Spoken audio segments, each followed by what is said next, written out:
తెలివి తక్కువడు తెలియదు ఆయనకు. మైనర్ బాలిక మీద హనీ ట్రాప్ కేసు పెట్ట నీకు రాదు. ఎందుకంటే మైనర్ మీద ఒక 25 ఏళ్ళ అడ్డగాడిగా లైంగిక వేధింపులు చేసినప్పుడు హనీ ట్రాప్ కాదు. ఆమె హనీ ట్రాప్ చేసినా నువ్వు ట్రాప్ అయినావు దాంట్లో. దయచేసి అర్థం చేసుకోవాలి. ఇంకోటి ఏం చేసినారు బండి సంజయ్ గారు చివరికి? మొదట్లో ఏమో ఎలక్షన్లు వస్తేనేమో మతం వాడుకుంటాడు.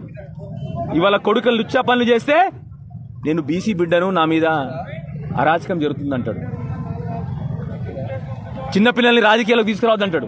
25 ఏళ్ళ అడ్డగాడిద చిన్నపిల్లగాడా? ఆ 17 ఏళ్ళ మైనర్ బాలిక చిన్నపిల్లనా? లేకపోతే నీ 25 ఏళ్ళ అడ్డగాడిద మైనర్ రావాడు? అడ్డగాడిద పనులు చేసి చిన్నపిల్లల్ని రాజకీయాలకు తీసుకురావద్దంటావా? ఈ సంస్కారం నీ కొడుకుది ఎక్కడి నుంచి రాలే బండి సంజయ్? నువ్విచ్చిన సంస్కారమే, నీ భాష, నీ గుటుక, నీ ప్రవర్తననే ఆ పిల్లగాడిని అట్లా తయారు చేసిందని చెప్పి నేను ఇవాళ ప్రెస్ మీడియా ముందుగా నుంచి చెప్తా ఉన్నా.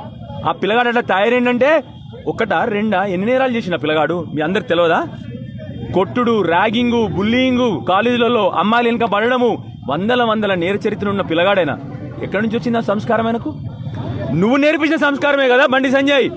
నువ్వు మాట్లాడే భాష ఒకరి పుట్టుక గురించి మాట్లాడతావు.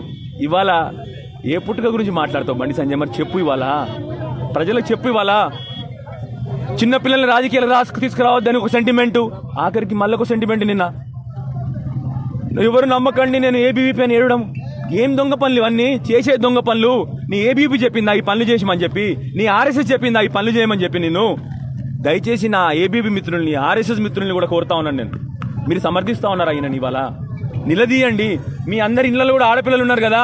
ఒక మైనర్ బాలికకు జరిగిన అన్యాయం అని నిలదీయకపోతే రేపు పొద్దున ఎడిపోతుంది సమాజము.